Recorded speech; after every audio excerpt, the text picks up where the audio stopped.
lay anything to the charge of God's elect. It is God that justifieth. Who is he that condemneth?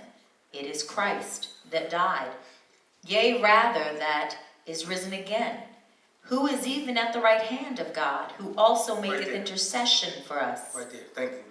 Justified. In God's unconditional love, he justifies us. And you have to understand this, justified. He broke down his word for me. He said, justified, never sinned. God's unconditional love is justified, never drank to get drunk. Justified, did never have sex before I get married.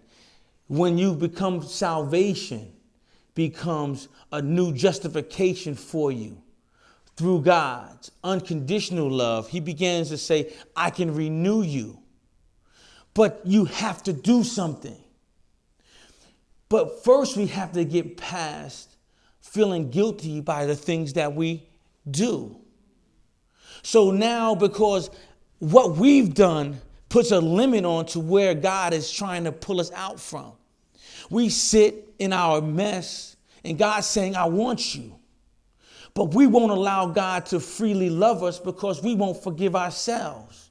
So there in our sanctification process through salvation, God says, forget where you come from. Salvation, when you talk in the word, it never talks about where you came from. It only talks about where you're going.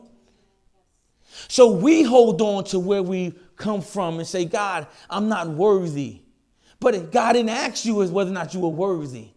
He said, I love you. And my grace is sufficient. I love you. It's free.